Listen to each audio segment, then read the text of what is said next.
My name is John Benham. I am a school teacher. I'm a coach. I am a philanthropist. I'm a single dad. I'm a musician. And I'm also an ultra runner. So I was born in Arlington Heights, Illinois, which is a northwest suburb of Chicago. I was there with my mom and dad until they got divorced. And then I was predominantly with my father and my older sister. Stayed there in the suburbs of Chicago till I was about 17 years old, junior year of high school, and then I moved to Ohio. I grew up playing baseball. That was probably my first sport. And as I got through junior high, first sport I could ever be in was wrestling. Undefeated season. I played basketball, I ran track, and I also did cross country. My big sports obviously were track and cross country. And so I continued those all through junior high. And then I was lucky enough to move on and run at the collegiate level and ran 1 year in college. After graduating college, I decided to hop back in, run a couple 5Ks, 10Ks, and then decided, you know what, I wanted to focus just on the half marathon. So while I was running this half marathon in Columbus, I was about 12 and a half miles in. I can see the finish line. And I passed out. I fell backwards. I guess I hit my head. Apparently I crawled for a while and rolled over, and I woke up in an ambulance. I apparently suffered a concussion. Wasn't really sure what was going on. So after I ended up in the hospital for about 4 days, the cardiologist pretty much just came. They put a loop recorder in my chest, sent me on my way, and said, "You need to slow down. Probably no more half marathons for you. You need to slow down." And you listened to them fully?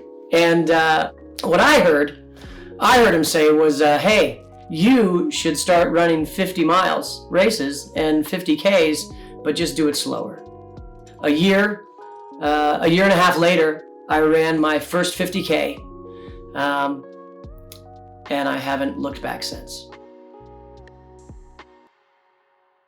The most difficult race I've been in, it's tough. I did Ohio's very first backyard ultra, which is a last man standing, last person standing. Everyone has to run 4.1667 miles every hour.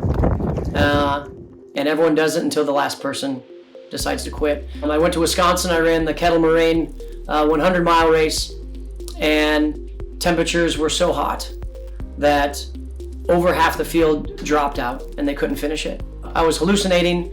I was chasing horses that are not in Wisconsin on this course, especially hiding in trees. So I thought that there were horses in trees that I was chasing. I thought that was the toughest, but recently I had the honor, I will say, of participating in the Barkley Fall Classic. Those who know anything about the Barkley's Marathon or the Barkley Fall Classic, it was a little bit more. Mentally, that was probably the most difficult race I've ever done in my life. And there's still parts of me that still think about it today. During the Barkley Fall Classic, there are some very difficult terrain that you need to climb up. Attaboy.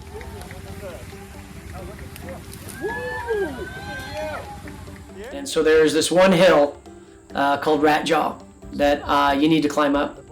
It's really only maybe about a mile, but I was in a dark place. It took me an hour and 10 minutes to crawl up this hill. And I stopped several times, and I crawled, and I'd roll over and I'd lay there for a couple minutes, and then I'd start crawling again, knowing that I had to continue. Yeah, in this particular race, my concern was finishing. My training has been consistent for 95 weekends. I ran a half marathon every weekend for 95 weeks. Even that mental toughness definitely helped me prepared to get out there and run the race. I added some elevation every Tuesday. When I dropped my daughter off at cheer practice, she'd go to cheer practice, and then I would go run up and down this hill for a couple hours. That's what I'm talking about! Yeah, I like it! Yeah, George! Yeah, George! Yeah, George, did you hear that?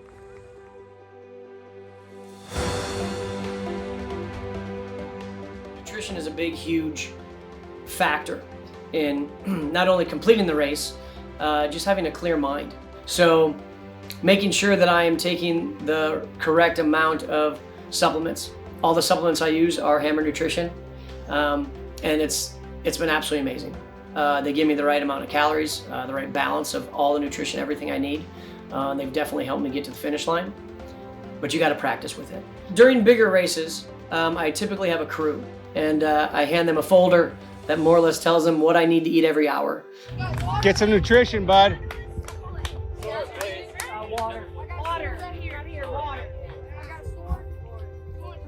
And so when I come through an aid station and I see the crew, they make sure I've got enough hydration. They make sure I have enough calories, and my crew helps all that as well. They try to keep on top of all my nutrition. Friday the 26th, 17 days away from my race, for my 11-hour ultra, and just want to check in. I am scared. I'm scared of not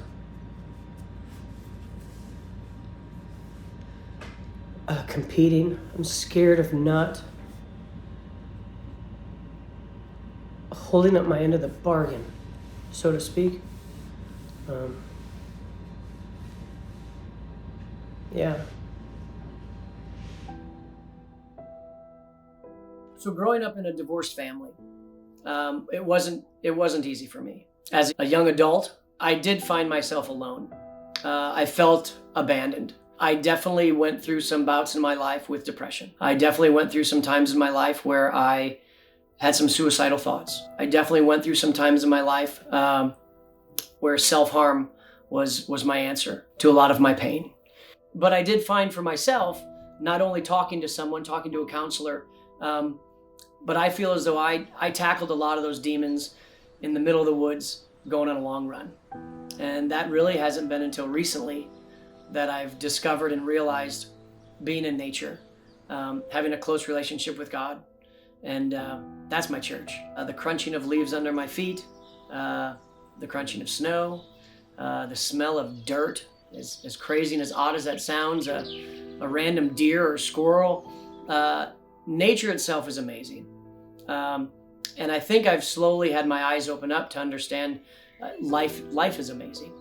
And everything being a living creature in nature, I slowly become connected. I'm not embarrassed to share that because that is my story. And I'm not embarrassed to share that with my children and to let them know that this is a part of who I am, but also to understand that how I got through that was through talking to people, talking to a counselor, sharing my feelings, letting others know that it's okay when you're faced with adversity.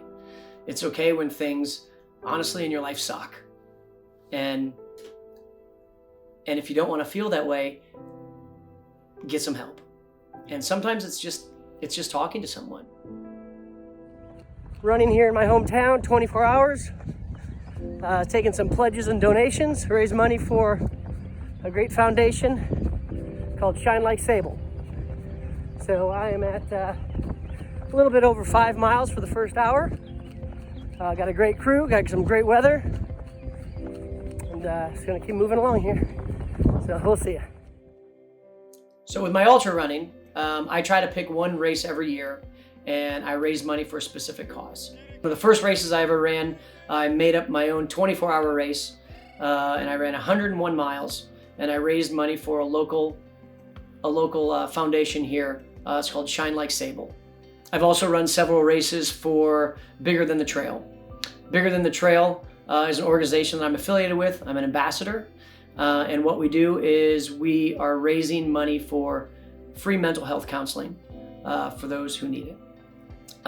Another one of my runs that I did, when I did Last Man Standing, I ran 100K for 17 hours, and I raised money, and it all went back to Rock by the Sea. The band that I play in, Green Light Morning, we have been a part of Rock by the Sea for almost 10 years. And the money for that goes back to help pediatric cancer, which again, absolutely amazing, amazing humans, amazing people trying to help an amazing cause. I prefer to put others first. I prefer to help those in need. I prefer to help people who can't help themselves. As much as I'm at the doctor and getting things fixed and in a boot this week and in a boot next week and figuring things out and x-rays and MRIs and CAT scans, and I am able-bodied. I will truly believe that. And I would rather go out and try to run and raise money to help someone else who can't do that. I have a real close friend, and she continues to say, I can do this. And that is her mantra whenever she goes out to run. I can do this. Others can't. That's right. I can. And that's a big deal. Yeah. All right, I'm back again. 4 hours and 3 minutes. My body's starting to tell me that it's too tired to run, and we're not having that today. Sometimes in life things get hard. Sometimes things are difficult and you don't want to do it anymore. It's just very easy. It's very easy to quit and give up. An option today, it's easy to quit. We need to move forward. No matter what it is in your life, things will always be difficult. Things will not always go your way. And you have to learn that. To put yourself in a situation where you are going to suffer and push through to the other side, I think helps me get stronger. And because of that, I feel I can deal with other small adversities throughout the day. I don't know, I mean, you can compare it to any other athlete. I mean, a football player that gets on the line and realizes I'm going up against someone who's 50 pounds more than me, 100 pounds more than me, whatever it may be, I'm going to get hurt. But I'm going to do my best to get in this guy's way. I'm going to stop this guy, or I'm going to protect whoever I have to protect. This is my job. That is my big mantra.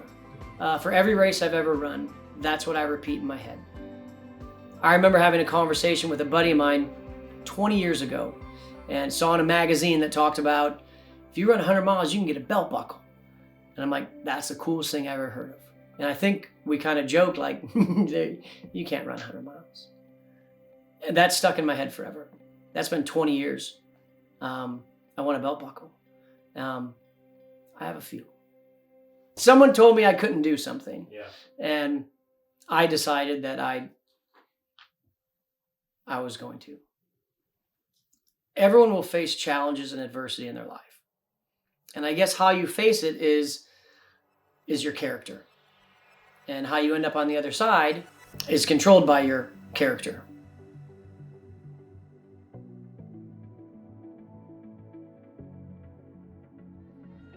Nice work, man.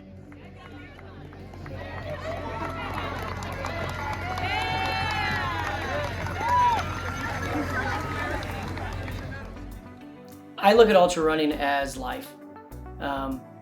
You're going to face adversity. You are going to have problems in your life, whether that's with a partner, a spouse, work, financial, love, even just yourself, trying to understand what's going on. You are going to have some adversity. And how you face that is the challenge. You can either run away, hide, put it in a closet, or you can let everything out of the closet and try to face it all. But I truly believe running is life. And I don't mean that like a cheesy t-shirt, you know. Running is life in that along the way you are going to meet adversity. Along the way things are not going to go your way. Running a 5K race, 10K, 100-mile race, you are going to have things that don't go your way. And you can either quit or you can determine what you have to do to complete your initial goal. That's life. I think there's lots of time in life that things don't go your way. You're gonna sit and cry about it, which is okay. Have your emotion, but then let's go. It's time to move on. I think we often look at change as being a negative thing. And I think at times it's difficult to embrace it, but you have to embrace it knowing that something positive is going to come out of it. So, just another tidbit from me to you. Yeah, thanks. Thanks.